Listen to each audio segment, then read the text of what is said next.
नमस्कार, स्वागत है आपका भीम न्यूज इंडिया में। आप देख रहे हैं भीम न्यूज इंडिया। मैं हूं आपका दोस्त विनय कुमार सिंघल। इस वीडियो में वक्ता द्वारा जो दिखाया गया है या कहा गया है, ये उसके निजी विचार हैं। हम और भीम न्यूज इंडिया इसकी पुष्टि नहीं करते हैं। वीडियो थोड़ा लंबा होने वाला है, प्लीज़ बीच में स्किप ना करें। यदि नहीं देखना है तो वीडियो देखें ही नहीं। आइए बात करते हैं पूर्व प्रधानमंत्री श्री जवाहरलाल नेहरू के बारे में। आजकल पक्ष विपक्ष में काफ़ी चर्चा हो रही है। एक सेमिनार में वक्ता द्वारा पंडित जवाहरलाल नेहरू के विषय में काफ़ी कुछ कहा गया है। देखिए क्या कहना है पंडित जवाहरलाल नेहरू के बारे में। भीम न्यूज इंडिया की रिपोर्ट। तो उसमें गांधी जी के साथ दो और लोगों को मारने की बात थी और उनमें सबसे प्रमुख थे पंडित नेहरू।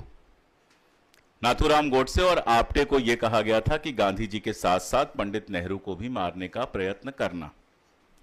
कभी आपने सोचा है कि जो सरकार आती है 2014 में, उसकी बात छोड़ दें अगर, तो पूरा का पूरा जो राष्ट्रीय स्वयंसेवक संघ और विश्व हिंदू परिषद और हिंदू महासभा यानी कि दक्षिणपंथी जो पूरा का पूरा एक एटमॉस्फेयर है, उसमें सबसे ज्यादा नफरत पंडित नेहरू से क्यों की जाती है? कोई तो वजह होगी। सरदार पटेल को अपना हीरो बना लिया जाता है। कई बार तो मुझे ऐसा लगता है कि इतिहास पलट के देखा जाए, सरदार पटेल कांग्रेस में थे कि राष्ट्रीय स्वयंसेवक संघ में थे। कई बार ऐसा आश्चर्य होता है, कोई नया व्यक्ति हो तो उसको यह लग सकता है कि सुभाष चंद्र बोस और सरदार पटेल ये दोनों लोग कांग्रेस छोड़कर राष्ट्रीय स्वयंसेवक संघ में शामिल हो गए थे। तो सुभाष बाबू में कुछ ऐसा मिल जाता है जिसको आरएसएस सेलिब्रेट कर पाता है। पटेल साहब में कुछ ऐसा मिल जाता है जिसको आरएसएस सेलिब्रेट कर पाता है। यहां तक कि महात्मा गांधी में भी कई बार कुछ ऐसा मिल जाता है जिसको वो सेलिब्रेट कर लेता है। अभी की तो नहीं, लेकिन अगर 30 साल पुरानी संघ के लोगों की किताबें देखें तो उसमें गांधी के लिए कई बार सम्माननीय शब्द मिल जाते हैं। 2-4 लाइन गांधी के लिए सम्मान का मिल जाता है और उनको झाड़ू और चश्मा तो हमारे प्रधानमंत्री महोदय भी थमा ही देते हैं, सफाई वाला ढूंढ लेते हैं उनमें से। तो उसके चलते गांधी जी का सम्मान हो जाता है। गांधी जी की मूर्तियों के सामने झुकना भी पड़ता है और वो सारा कुछ हो जाता है। पंडित नेहरू को लेकर मुझे आज तक इस वाले पक्ष से कोई एक लाइन भी ऐसी नहीं मिली जो केवल तारीफ की लाइन हो। अगर तारीफ करेंगे भी तो पंडित नेहरू उच्च कोटि के विचारक थे, लेकिन के बाद वो सारा कुछ होगा जिसके बारे में अब आप आज की पीढ़ी ज्यादा जानती है, क्योंकि उसके पास ज्यादा व्हाट्सएप पहुंचते हैं। हमारे जमाने में तो किताबें ही पहुंचती थी, अब व्हाट्सएप पहुंचते हैं। और पूरे व्हाट्सएप का जो इतिहास चलता है, व्हाट्सएप का जो कालिक फेंकने की जो मुहिम चलती है, उसके सबसे बड़े शिकार अगर कोई होते हैं तो पंडित जवाहरलाल नेहरू। अब तो गांधी को भी खैर मुसलमान वगैरह बनाना शुरू हो गया है। एक आध जगह मैंने देखा गांधी को भी लोग मुसलमान कह रहे हैं, लेकिन पंडित जवाहरलाल नेहरू और उनके पिता मोतीलाल नेहरू को तो उनके जीवन काल से मुसलमान बताया जा रहा है। वो घटना शायद आपको ना पता हो, मैं बता दूं। मोतीलाल नेहरू को सबसे पहले जिसने मुस्लिम जैसा कहा था उसका नाम था महामना पंडित मदन मोहन मालवीय। यह बहुत आश्चर्यजनक होगा बहुत सारे लोगों के लिए। अब उसका अपना एक कारण था और वो कारण भारत की विविधता के बारे में है। अभी जब हम लोग बाहर बैठे हुए थे तो उसी विविधता पर बात कर रहे थे। मोतीलाल नेहरू थे कश्मीरी पंडित। 4-5 पीढ़ी पहले ये लोग आए थे और अभी भी कल्चर काफी हद तक था। अब कश्मीरी पंडितों की दिक्कत यह है कि वो हेरात मनाते हैं। शिवरात्रि को हेरात कहते हैं। हर मतलब शिव, और शिव की रात हेरात मनाते हैं। और उसमें तीनों जानवरों को खाना होता है। आकाश का जानवर यानी कि मुर्गा, और तो कौन सा मिलेगा, जमीन का यानी भेड़ या बकरी, और जल की यानी कि मछली। इन तीनों का प्रसाद उसमें चढ़ता है। आप अगर जानते होंगे तो कश्मीरी पंडित के लिए नॉनवेज एकदम रेगुलर चीज है। और वहां से सीधे आते हैं इलाहाबाद में बस जाते हैं। इलाहाबाद के ब्राह्मण, वो भी महामना पंडित मदन मोहन मालवीय। इतने सारे मां, लेकिन मांस उनके खाने में कहीं नहीं है। उनका खाना बिल्कुल एकदम शाकाहारी होता है और सारा कुछ आप लोग जानते हैं। तो ये परिवार वैसे ही निगाह में था। उसके बाद इतने सफल वकील, लेकिन सिर्फ इतने से सब कुछ तय नहीं होता है। कश्मीरी पंडितों में एक प्रथा थी कि अगर आप समंदर पार करते हो, अगर देश के बाहर जाते हो, तो आकर आपको शुद्धिकरण कराना पड़ेगा। और शुद्धिकरण वैसे ही होता है जैसा ब्राह्मणों में होता है, सबको भोजन देना और पूजा करना, माफी मांगना, वो सारा कुछ। और आप लोगों में से शायद कुछ लोगों को पता हो ये बात कि जो पहला कश्मीरी पंडित वाया दिल्ली विदेश गया था उसको कश्मीरी पंडितों ने मुसलमान घोषित कर दिया था। और जिस इलाके में वो रहते थे, बाजार सीताराम में, दिल्ली के, उस बाजार सीताराम में उसको घर नहीं मिला था। उसने बाकायदा अपना एनल लिखा है, किताब लिखी है, कश्मीर और कश्मीरी पंडित वाली किताब में मैंने उस पर काफी विस्तार से लिखा है। तो वो लगभग जात बाहर कर दिया गया सिर्फ इसलिए कि वो विदेश गया था। उसके बाद यह हुआ, विदेश जाने लगे, लगातार जाना पड़ा, क्योंकि इंग्लैंड जाते थे, पढ़ते थे तो अच्छी नौकरियां या वकालत कर पाते थे। तो उसके साथ एक सिस्टम बनाया गया कि ठीक है, जाओ, लौट के आके माफी मांग लेना, लौट के आके शुद्धिकरण करा लेना। अब मोतीलाल जी को विदेश जाना था, विदेश गए और वहां से लौट के आए। कहा गया शुद्धिकरण करवा लो, बोले ये सब बकवास है, मैं नहीं कराऊंगा। तो इलाहाबाद में जहां ढेर सारे कश्मीरी पंडित थे, या उत्तर प्रदेश जिसको तब उत्तर प्रांत या कुछ कहा करते थे, जहां ढेर सारे कश्मीरी पंडित थे, कानपुर में बहुत सारे कश्मीरी पंडित थे, इलाहाबाद में थे, लखनऊ में, ये पूरे कश्मीरी पंडित दो भागों में विभाजित थे। एक जो ट्रेडिशनल थे, जो जरा सा भी बदलने को तैयार नहीं थे, अगर सुबह का आपको याद हो तो जो सनातनी आप कह सकते हैं थे। और दूसरी तरफ पंडित मोतीलाल नेहरू और इनके साथ के लोग थे, जो लोग प्रोग्रेसिव थे। पंडित मोतीलाल नेहरू के घर में जो पार्टी होती थी उसमें शराब भी होती थी, उसमें खाना भी होता था, और उस समय के लिए वो नॉर्मल सी चीज थी। उसमें मुसलमान भी आते थे, उसमें ईसाई भी आते थे। पंडित नेहरू का तो जो लंबे समय तक केयरटेकर रहे वो मुसलमान ही थे। तो वहां से ये शुरू होती है लड़ाई, और नेहरू परिवार को बदनाम करने का खेल ये शुरू होता है महामना मदन मोहन मालवीय के जमाने से। और शायद यही वजह है कि महामना मदन मोहन मालवीय जो हैं वो विश्व हिंदू परिषद तक, हिंदू महासभा तक जाते हैं, अखिल भारतीय हिंदू महासभा तक जाते हैं। बात का जो उनका इतिहास है वो आप सब लोग जानते ही हैं। तो मोतीलाल नेहरू के जमाने से नेहरू परिवार इस तरह के आक्षेप लगातार झेल रहा था। मोतीलाल नेहरू के बारे में हम सब जानते हैं कि जैसे गांधी जी अफ्रीका पैसा कमाने गए थे। अगर कोई एक लाइन में पूछे कि गांधी जी अफ्रीका क्यों गए थे, तो पैसा कमाने गए थे। इसमें आप कुछ भी जोड़ेंगे घटाएंगे तो वो अतिरिक्त होगा, और इसीलिए वो बिल्कुल अंग्रेजों की तरह गए थे। और अगर सब चीजें सामान्य होती तो ढेर सारा पैसा कमाते, और उनकी कई पीढ़ियां जो हैं वो अफ्रीका, लंदन वगैरह वगैरह में रहते हुए गुजर जाती। उनका हिंदुस्तान से कोई रिश्ता नहीं होता, जैसा कि बहुत सारे परिवारों का बाद में हुआ। लेकिन समस्या क्या थी कि वहां जो कुछ उन्होंने देखा उसको रिएक्ट किया, और रिएक्ट करने के बाद वो गांधी बने जो हमारे बापू और महात्मा गांधी हैं। ये छोटी सी कहानी में लंबी कहानी हो जाती है। ऐसे ही पंडित मोतीलाल नेहरू भी इलाहाबाद पैसा कमाने आए थे। घर तबाह था, बर्बाद था, भाई की डेथ हो गई, भाई के बच्चे थे, अपने बच्चे थे, बड़ा लंबा चौड़ा परिवार था, सबको पालना था। और युवा मोतीलाल नेहरू शान से रहना चाहते थे। जबरदस्त पैसा उन्होंने कमाया भी, कमाते रहते, किसी चक्कर में नहीं पड़ते, तो वो भी एक टाटा बिरला की तरह कोई परिवार होता। समस्या यह थी कि मोतीलाल नेहरू कांग्रेस से आकृष्ट होते हैं और संभल संभल के कदम रखते हैं। पैसा भी कमाना था और साथ में देश के लिए भी थोड़ा बहुत कर सकें, ये था दिमाग में। इसीलिए आप देखते हैं इलाहाबाद में कांग्रेस होती है तो मोतीलाल नेहरू वहां स्वागत समिति के अध्यक्ष बनते हैं, एक आध कांग्रेस में जाते भी हैं, ये सब कुछ होता है। और घर में माहौल थोड़ा थोड़ा बदलना शुरू होता है, लेकिन बहुत ज्यादा नहीं। अंग्रेज परस्त थे, आधे अंग्रेज थे, और बहुत शान से रहते थे। और लड़के को और ज्यादा अंग्रेज बनाने के लिए उन्होंने इंग्लैंड भेजा हुआ था। क्रांतिकारी बनाने के लिए नहीं भेजा हुआ था, देशभक्त बनाने के लिए नहीं भेजा हुआ था। उनका यह था कि भाई हमने तो वकालत सीखी है, कहीं से डिग्री तो उनके पास थी नहीं। उस जमाने में वकालत किसी सीनियर के पास बैठकर सीखी जाती थी, उन्होंने भी सीखी थी। तो उनको लगा कि हमने तो वकालत सीखी है, हमारा बच्चा वकालत की डिग्री लेके आ जाए तो फिर हमसे भी आगे धंधे को लेकर जाएगा। यही था, बहुत साफ, इसमें किसी तरह की महानता भरने की जरूरत नहीं है। और यही वो जगह है, यही वो बिंदु है जहां से नेहरू को समझना पड़ेगा, अगर उनकी धर्मनिरपेक्षता को और अगर उनकी राजनीति को समझना है तो। नेहरू के जो संस्मरण हैं, जो उन्होंने अपने लंदन प्रवास के बारे में या अपनी पढ़ाई लिखाई के बारे में लिखा है, मैं उसको कहता हूं वो डिटैच टाइप के संस्मरण हैं।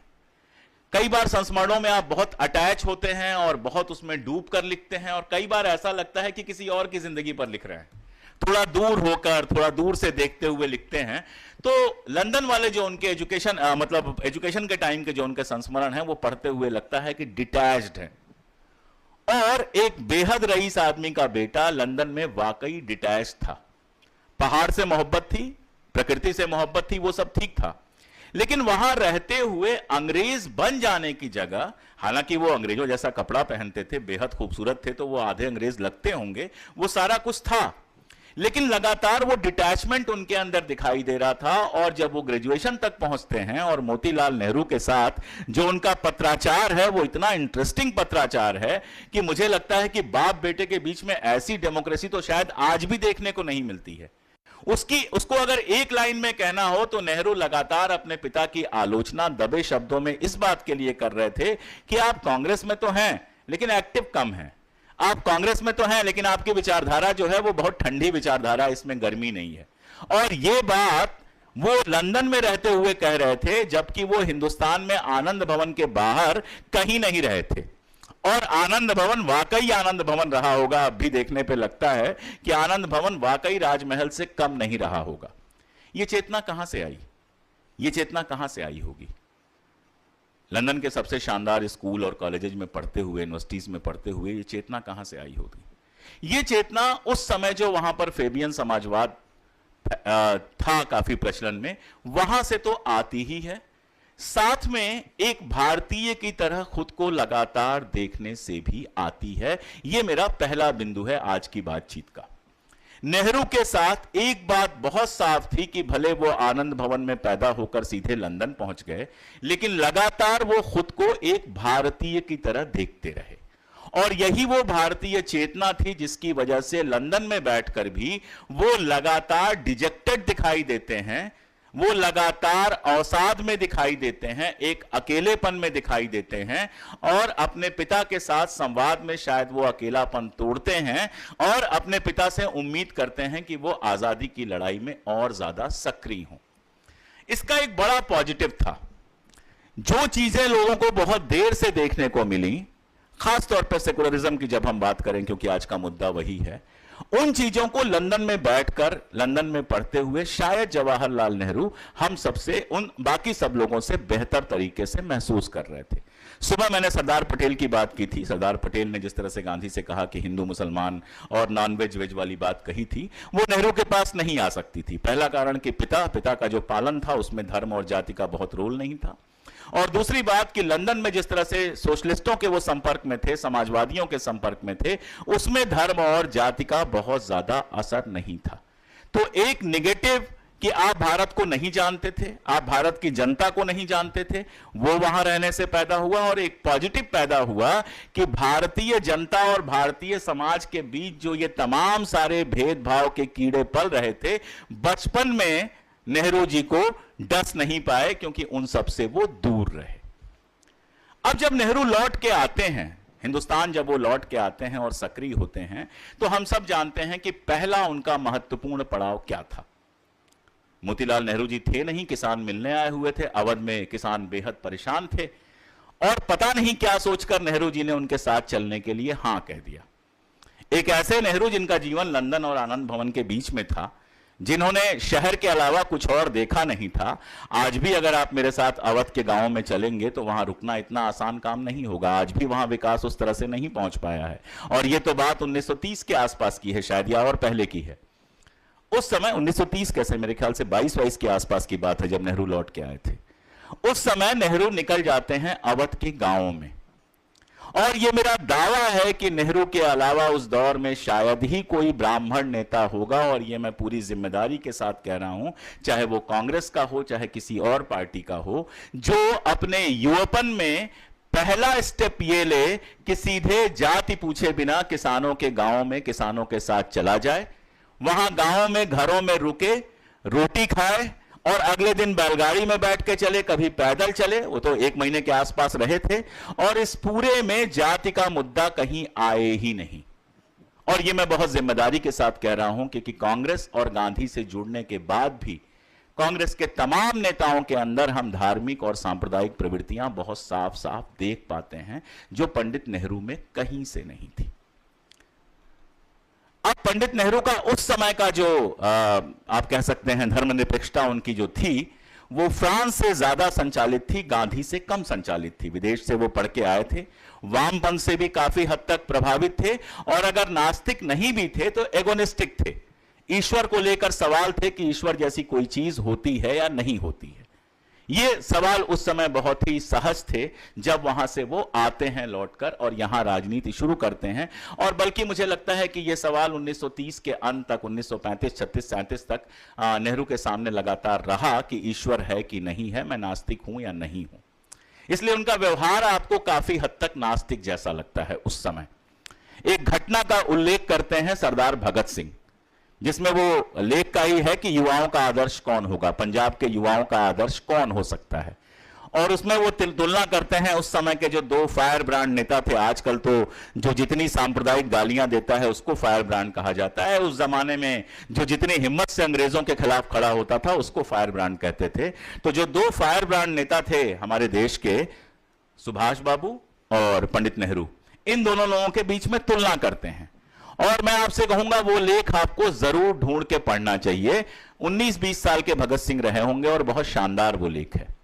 उसमें वो कहते हैं कि सुभाष बाबू जो हैं वो हैं तो प्रगतिशील, बात तो करते हैं सेकुलरिज्म की, लेकिन वो रहस्यात्मकता में भटक जाते हैं कई बार।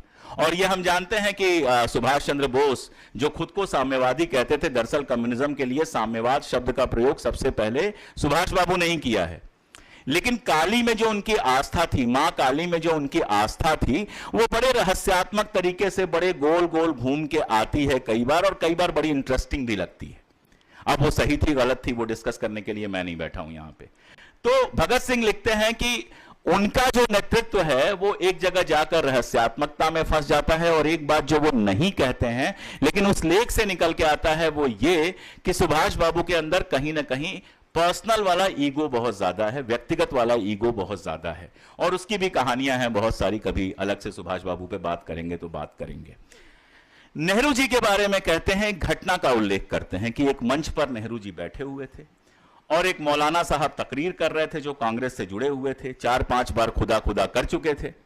पंडित नेहरू ने उनको टोका कि यहां हम खुदा खुदा सुनने नहीं आए हैं, जनता की बात करना हो तो करिए, नहीं तो बैठ जाइए। यह बात भगत सिंह ने कोट की है। कितनी मजेदार बात है कि उसी नेहरू को आज मुसलमान और जाने क्या क्या कहा जाता है।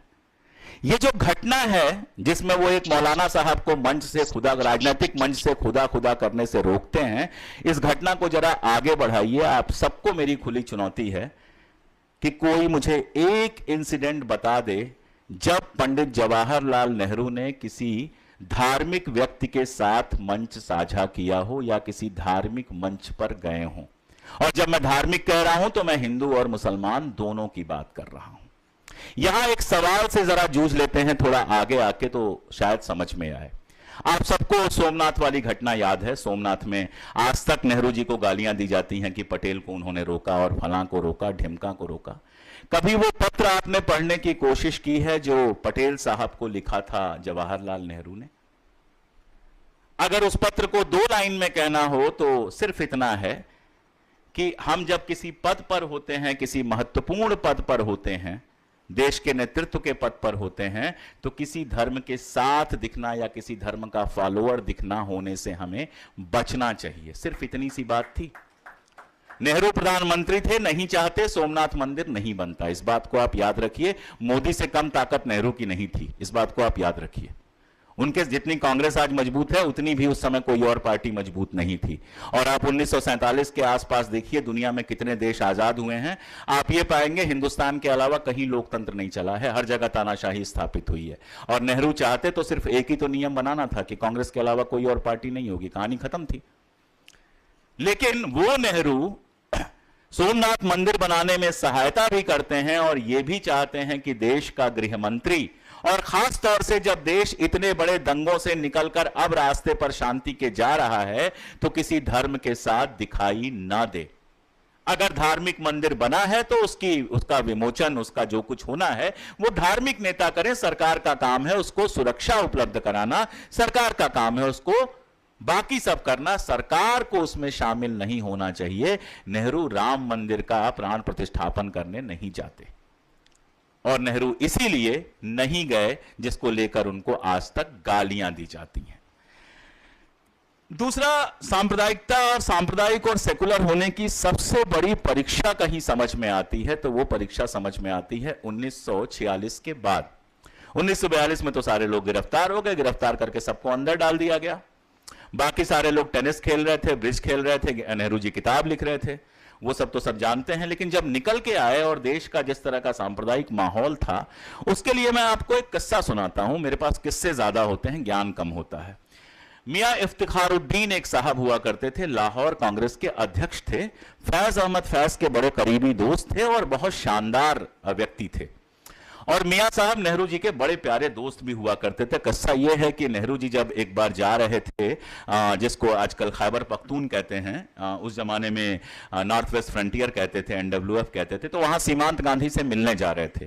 तो रास्ते में लाहौर में रुकना था और लाहौर से फिर निकलना था। शेख अब्दुल्ला लाहौर आए हुए थे, तो मियां साहब के घर शेख अब्दुल्ला पहुंचे, वहां नेहरू से मुलाकात हुई और उसके बाद ऐसी बातचीत शुरू हुई कि वो पहले रेलवे स्टेशन आए, फिर उनके डब्बे में सवार हो गए, फिर उनके साथ ही सीमांत गांधी से मिलने चले और साथ ही लौट के आए, जिसके बाद शेख अब्दुल्ला की मुस्लिम कॉन्फ्रेंस नेशनल कॉन्फ्रेंस में बदलती है।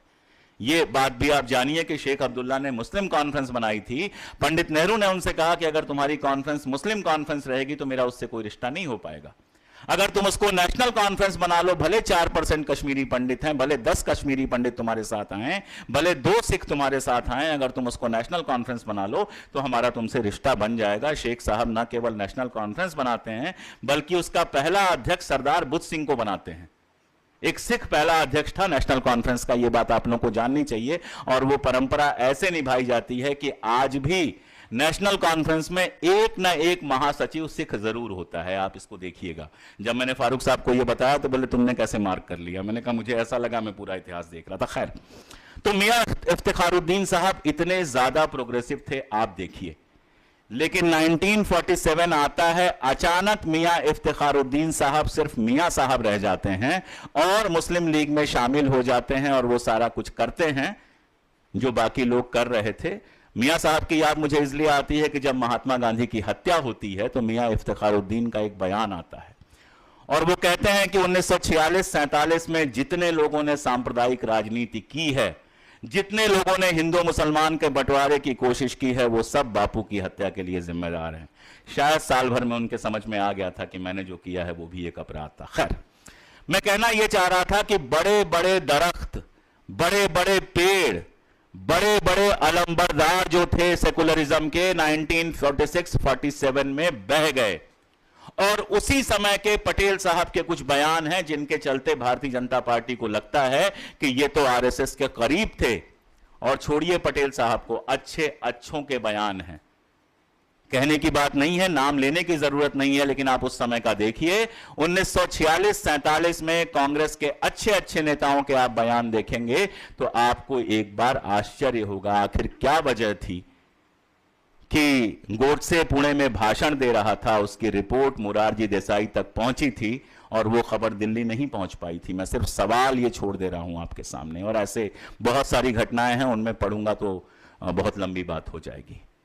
उस आंधी में बहुत गिने चुने लोग थे जो खड़े रह पाए थे। उस सांप्रदायिक आंधी में भी बहुत गिने चुने लोग थे जो धर्म के उस बहाव में बहते नहीं हैं। और उनमें अगर कोई 2 नाम लेने हों तो पहले बापू और दूसरे जवाहरलाल नेहरू। दरअसल 1947 के आसपास का इतिहास पढ़ते हुए ही मेरे समझ में आया कि बापू ने आखिर जवाहरलाल नेहरू को अपना वारिस क्यों बनाया होगा। और ये वो दौर है जब तक वो फेबियन सोशलिज्म से आगे निकलकर गांधीयन सोशलिज्म तक आ चुके थे और सर्वधर्म संभाव को अपना चुके थे। अपनी पिता के मृत्यु के बाद वो बाकायदा देखते हैं कि सारी धार्मिक क्रियाएं देखते हैं। जब कुंभ चल रहा था तो नेहरू जी की एक फोटो बड़ी वायरल हुई थी, कुंभ की नहीं, वो कुंभ की फोटो नहीं थी, वो अपने पिताजी के तर्पण के लिए गए थे। उनकी अस्थियां प्रवाहित करने के बाद वो डुबकी लगा रहे थे। तो उस समय तक पत्नी के मरने के बाद तो आप जानते ही हैं कि पत्नी के मरने के बाद उनकी राख उन्होंने अपनी एक कलश में एक अपने साथ रखा था, जीवन भर उसको साथ रखा। और ये इंदिरा जी से कहा गया था कि जब मैं मरूंगा तो मेरी अस्थियों के साथ ही इनको भी प्रवाहित किया कर दिया जाएगा। तो वो तो आप जानते ही हैं। तो भावुक तो खैर थे, भावुक बताने की जरूरत नहीं है। मुझे हमेशा लगता है कि अगर पॉलिटिशियन नहीं होते तो हिस्टोरियन नहीं, पोएट होते। हिस्टोरियन होते कि नहीं होते मैं नहीं जानता, पोएट पक्के तौर पर होते, उनकी भाषा लगती। लेकिन असल बात जो हो रही थी कि 1947 की उस आंधी में जो गिने चुने पेड़ खड़े रह सके वो गांधी, नेहरू, मौलाना आजाद ऐसे, या खान अब्दुल गफ्फार खान ऐसे 8-10 नाम बच जाते हैं। और वो परीक्षा पास करते हैं नेहरू और ये सिद्ध करते हैं कि पहला प्रधानमंत्री उनका बनना कितना जरूरी था। एक घटना और सुना दूं, उसके बाद कुछ और बिंदुओं पे बात करूंगा, फिर सवाल जवाब। 1964 की बात है, शेख अब्दुल्ला जेल से रिहा होते हैं और रिहा करने के बाद पंडित नेहरू उनको भेजते हैं पाकिस्तान और कहते हैं कि पाकिस्तान के जो जिसको वो आजाद कश्मीर कहता है उसके भी लोगों से बात करो, पाकिस्तान के नेताओं से भी बात करो, कश्मीर का कोई फाइनल सोल्यूशन मैं चाहता हूं मेरे जीते जी हो जाए। तो मीटिंग वहां चल रही थी, वहां सब लोग बैठे हुए थे, कश्मीरी जिस तरह से बैठते हैं आप जानते हैं, जमीन पे गद्दे लगे हुए थे, गांव तकिए लगे हुए थे, कहवा चल रहा था, गप्पे चल रही थी और उसमें अचानक जो हफीज जालंधरी दुबले पतले से आदमी थे और पाकिस्तान का राष्ट्र कवि उनको कहा जाता था, उन्होंने अचानक कहा कि जानते हो हिंदुस्तान और पाकिस्तान में फर्क क्या है? सिर्फ नेहरू का। नेहरू मर जाए उसके बाद हम देखते हैं कि कितना फर्क रह जाएगा। बात आई गई हो गई। उसके बाद हफीज जालंधरी कहीं चले गए। थोड़ी देर बाद हफीज साहब लौटते हैं, अपने बाल नोच रहे होते हैं और जमीन पर बैठकर अपने होठों पर लगातार थप्पड़ मारते हुए काली जबान कह रहे होते हैं। लोगों ने पूछा क्या हुआ, तो उन्होंने कहा पंडित नेहरू के मरने की खबर आ गई। तो ये जो था कि एक तरफ तो इतनी ईर्ष्या, इतना गुस्सा कि पंडित नेहरू मर जाए तो हिंदुस्तान तबाह हो जाएगा, और दूसरी तरफ वही पंडित नेहरू जब मर जाते हैं तो इतना ज्यादा अफसोस। ये जो इज्जत कमाई जाती है, ये इज्जत भाषणों से नहीं कमाई जाती है। ये इज्जत तब मिलती है जब आपका दुश्मन भी जानता है कि आदमी अच्छा है, थोड़ा कड़ा बोलता है, थोड़ा तीखा बोलता है, हमारे हिसाब से नहीं बोलता है, लेकिन आदमी अच्छा है। नेहरू ने ये इज्जत जो है वो इंटरनेशनल स्तर पे कमाई थी। आपको एक और वाकया बताऊं, वाक्यों में ही ये बात कर लेते हैं। नॉर्थ कोरिया साउथ कोरिया के वार के बारे में आप सब लोग जानते हैं। 1951-52 में वो वार होता है, 48 में हमारा संविधान बनता है, 50 में हमारा संविधान बनता है और नेहरू पक्के तौर पे प्राइम मिनिस्टर 50 में ही संवैधानिक तरीके से बनते हैं। 1951 में वो वार चलता है और पंडित जवाहरलाल नेहरू उस युद्ध को रुकवाने के लिए एक महत्वपूर्ण भूमिका निभाते हैं। शुरू में लोग नहीं ध्यान देते हैं, लेकिन बाद में पंडित नेहरू के पास लीडरशिप आती है। वहां पर युद्ध रुकवाने से लेकर राहत सामग्री बंटवाने तक में भारत की भूमिका होती है। 3 साल पहले आजाद हुआ देश, 47 में आजाद हुआ देश, 51 में नॉर्थ कोरिया और साउथ कोरिया के बीच की लड़ाई, जो दरअसल नाटो और रशिया और चाइना के बीच की लड़ाई थी, यानी एक तरह से आप कह सकते हैं कि द्वितीय विश्व युद्ध का बचा कुचा काम था, उसको रुकवाने में अपनी भूमिका निभाता है। और कोई नहीं कहता कि फलाना जी ने वार रुकवा दी। इज्जत दुनिया भर में मिलती है, प्रोपेगेंडा करने की जरूरत नहीं पड़ती है। और ये इज्जत नेहरू ने जो कमाई थी वो ताकत से नहीं कमाई थी, जिसकी वजह से मैं ये सारी बातें बता रहा हूं। भारत एक कमजोर देश था, इसको मानिए। 47 में हम आजाद थे, हमारे यहां सुई नहीं बनती थी कायदे से, हमारे यहां भूखों की संख्या बहुत बड़ी थी, सड़कें नहीं थी, स्कूल नहीं थे, विश्वविद्यालय नहीं थे, मेडिकल कॉलेज नहीं थे। हम एक गरीब मुल्क थे, इस बात को आप मानिए। कोई गर्व नहीं है ये कहने में कि 47 में भी हम बहुत बड़े देश थे। हमारे पास ताकत नहीं थी, हमारे पास जहाजें नहीं थी, हमारे पास मिसाइलें नहीं थी, हमारे पास टैंक नहीं थे, हमारे पास नैतिकता का बल था। और वो नैतिकता का बल वाया बापू नेहरू तक आया था, जिसको वो सारी दुनिया में लेकर गए थे। आप सोच के देखिए कि सेकेंड वर्ल्ड वॉर शुरू होता है, उसके पहले नेहरू जी स्पेन में होते हैं और स्पेन के गृह युद्ध में वो वहां की जनता के साथ खड़े होते हैं, जो वार फ्रंट है वहां तक जाते हैं और वहां पर कहते हैं कि नहीं, आने वाले समय में जो विश्व युद्ध होने वाला है उसमें हम हिटलर के साथ नहीं हो सकते। बापू भी मुसोलिनी की बातों में आ गए थे और जाकर मिल आए थे। हमारे रविन्द्रनाथ टैगोर जी जाकर मुसोलिनी से मिल आए थे, लेकिन इटली जाने के बावजूद पंडित नेहरू मुसोलिनी से मिलने से इंकार कर देते हैं। जर्मनी में 2 दिन रुकना पड़ा था, जहाज 2 दिन रुक के आ रही थी और हिटलर ने अपने मिनिस्टर्स को भेजा था कि एक मीटिंग अरेंज करा दो। सुभाष बाबू हिटलर से मिलने के लिए महीनों लगे रहे थे, तब मुलाकात हुई थी। पंडित नेहरू ने हिटलर से मिलने से इंकार कर दिया था। इसलिए नहीं कि वो हिटलर से ज्यादा ताकतवर थे, हिटलर के सामने उनकी उस समय औकात क्या थी, चाहता तो वो जर्मनी में उनको उठा के मरवा देता, कोई बड़ी बात नहीं थी। लेकिन वो नैतिक ताकत थी, वो नैतिक साहस था, जो 2 चीजों से आता है। एक तो जनता का अप्रश्नेय समर्थन। एक बात आप हमेशा याद रखिए कि पार्टी के अंदर पटेल साहब बेहद मजबूत थे, लेकिन अगर कोई अखिल भारतीय स्तर का नेता था जिसके लिए कश्मीर से लेकर कन्याकुमारी तक भीड़ आती थी, तो वो पंडित जवाहरलाल नेहरू थे। और दूसरी बात यह कि अहिंसा का जो मूल्य गांधी लेकर आए थे, उसको राजनीति में अपने तरीके से अगर किसी ने लागू किया तो वो पंडित जवाहरलाल नेहरू ने किया। सेना है हमारे पास, लेकिन वो युद्ध के लिए नहीं है, हम युद्ध नहीं चाहते। शक्ति है हमारे पास, लेकिन वो विनाश के लिए नहीं, निर्माण के लिए है।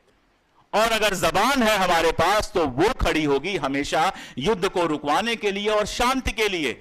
इसीलिए ना रशिया की गोद में जाके बैठते हैं, ना अमेरिका की गोद में जाकर बैठते हैं। किसी अमेरिकी राष्ट्रपति की हिम्मत नहीं थी कि वो 19 बार कह देता कि मैंने युद्ध रुकवाया है, जब पंडित जवाहरलाल नेहरू थे, जबकि तब हमारी ताकत आज से कम थी। किसी की गोद में नहीं बैठते हैं, नॉन अलाइन मूवमेंट बनाते हैं। और नॉन अलाइन मूवमेंट अपने समय का सबसे बड़ा आंदोलन था, सबसे ज्यादा देश उसमें शामिल थे, और वो सब नए आजाद हुए गरीब देश थे। तीसरी दुनिया बनाते हैं, जिसके पास तीसरी दुनिया बनाने की दृष्टि होती है, वही विश्व नेता होता है। जो इस या उसके गुलामी में अपना उत्थान देखता है, वो कभी विश्व नेता नहीं होता है। चाहे उसको 22 देशों से सम्मान मिल जाए, चाहे 25 देशों से सम्मान मिल जाए। सम्मान वो होता है जो अपनी जनता से कमाया जाता है। सम्मान वो होता है जो दुनिया के सबसे ताकतवर आदमी के सामने भी आपका सर झुकने नहीं देता है। और ये सारा सम्मान, जो मेरा पॉइंट है धर्मनिरपेक्षता से जोड़ के जो मैं बात कर रहा हूं, ये सारा सम्मान जवाहरलाल नेहरू सिर्फ और सिर्फ अपने नैतिक बल से कमा पाए। इसलिए नहीं कि वो बहुत अच्छी अंग्रेजी बोलते थे, इसलिए भी नहीं कि वो ऑक्सफोर्ड और कहां हैरो में पढ़े थे, इसलिए भी नहीं कि वो मोतीलाल नेहरू के बेटे थे, इसलिए भी नहीं कि वो कुछ खास थे, इसलिए कि वो जहां थे वहां नैतिक मूल्यों के सहारे पहुंचे हुए थे। उनके अंदर वो हिम्मत थी कि कह सके कि मैं कोई सांप्रदायिक राजनीति नहीं करूंगा, चाहे चुनाव जीतूं या हारूं। उनके अंदर वो हिम्मत थी कि कभी किसी साधु संत का उनको सहारा नहीं लेना पड़ा, किसी मौलवी का सहारा नहीं लेना पड़ा अपने वोट बैंक के लिए।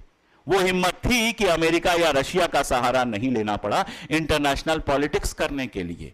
जब मैं सुबह बार बार कह रहा था कि गांधी ने जो वैल्यूज दी थी, नेहरू उसको लेकर आगे बढ़ते हैं, गांधी उसके लिए बेस तैयार करते हैं, नेहरू उस पर एक नई सड़क बनाते हैं, तो मैं यही बात कह रहा था कि आइडिया ऑफ इंडिया जो गांधी डेवलप करते हैं मोरल वैल्यूज, मोरल कंपास पे, जहां सर्वधर्म संभाव है, जहां अहिंसा है, जहां जातिगत जो आपके जिस तरह के उत्पीड़न है उनका लगातार विरोध है, जब नेहरू सत्ता पर आते हैं तो उन्हीं का प्रयोग करने की कोशिश करते हैं। एकदम संभव है कि बहुत सारे मामलों में सफल ना हुए हों, कोई भी हर मामले में सफल नहीं हो सकता है। कोई भी सिद्धांत जब कागज से उतरकर जमीन पर आता है तो थोड़ा डगमगाता है, कई बार गिरता है, कई बार रास्ता भटकता है। तो हो सकता है कई बार असफल हुए हों, हो सकता है माओ से तुंग का जो खेल है वो ना समझ सके हों, जिसके चलते 1962 में हमको एक हार का सामना करना पड़े। हो सकता है इंडस्ट्रियलाइजेशन को जिस तरह से उन्होंने बढ़ावा दिया, कई लोगों को गांधीवाद का विरोध लगे, ये संभव है। लेकिन जब आप उनकी व्याख्या करना शुरू करेंगे तो आप देखिए वो इंडस्ट्रियलाइजेशन भी करते हैं, प्राइवेट सेक्टर को अलाउ करते हैं, लेकिन गवर्नमेंट कंट्रोल के अंदर। डिस्ट्रीब्यूशन ऑफ वेल्थ उनका हमेशा एक पॉइंट रहता है, मजदूरों की सुरक्षा एक पॉइंट रहता है। हायर एंड फायर की छूट नहीं देते हैं, वो हर जगह घुसने की छूट नहीं देते हैं। वो एक जो उनकी नीति थी वो दोनों को साथ लेके विकास करने की थी, जो नीति भी हो सकती है और मजबूरी भी हो सकती है, इस बात को भी समझना चाहिए। 1947 में वो मजबूरी भी हो सकती है, लेकिन लूट की खुली छूट नहीं देते हैं। उनके समय में कोई टाटा, कोई बिरला, अदानी नहीं बन जाता है। उनके समय में कुछ खानदानों के पास सारे पैसे जाने के रास्ते नहीं खुलते हैं। यूनिवर्सिटीज खुलती हैं, स्कूल खुलते हैं, इंजीनियरिंग कॉलेजेस खुलते हैं, और जनता में बड़े पैमाने पर शिक्षा का विस्तार करके जनता के अभ्युदय की, जनता के उत्थान की कोशिशें होती हैं। कोशिशें कुछ सफल होती हैं, कुछ असफल होती हैं, लेकिन एक इतिहास के विद्यार्थी और अर्थशास्त्र का बेसिकली विद्यार्थी हूं, अर्थशास्त्र में मेरी पढ़ाई हुई है, उन दोनों की निगाह से जब मैं उस समय को देखता हूं और सारी दुनिया से तुलना करता हूं, तो मुझे 1940 से 47 के बीच में आजाद हुआ कोई ऐसा देश नजर नहीं आता है जो इन प्रतिमानों पर उस समय भारत से आगे बढ़ा हुआ।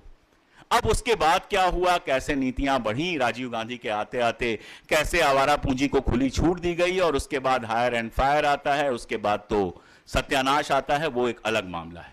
लेकिन नेहरू के समय का जो पूंजीवाद भी था, अगर आप उसको पूंजीवाद कहना चाहें, तो वो राजकीय पूंजीवाद था, जिसमें प्रायोरिटी हमेशा राजकीय सेक्टर को दी गई। तो आर्थिक नीतियों के मामले में भी वो हिंसक नजर नहीं आते हैं। मुझे तो कम से कम वो प्रो पूंजीपति नजर नहीं आते हैं, हालांकि लिखने को बहुत कुछ लिखा गया है। मुझे हमेशा लगता है कि गांधी पर मैं बात एक जगह से शुरू करके दूसरी जगह खत्म कर सकता हूं, लेकिन नेहरू पर मैं अगर 2 घंटे बोलता रहूंगा तो 2 घंटे ऐसे ही भटकता रहूंगा। तो मुझे किसी ऐसी आप देख रहे थे भीम न्यूज इंडिया। यदि आपको हमारे द्वारा दिखाई गई खबरें पसंद है तो प्लीज़ हमारे चैनल को यूट्यूब पर सब्सक्राइब कीजिए, लाइक कीजिए, शेयर कीजिए, कमेंट्स कीजिए। आने वाले नोटिफिकेशन के लिए बेल आइकन का बटन दबाना ना भूलें। भीम न्यूज इंडिया को आप फेसबुक और ट्विटर पर भी फॉलो कर सकते हैं। बने रहिए हमारे साथ, देखते रहिए आपका अपना लोकप्रिय चैनल भीम न्यूज़ इंडिया। आपका बहुत बहुत धन्यवाद।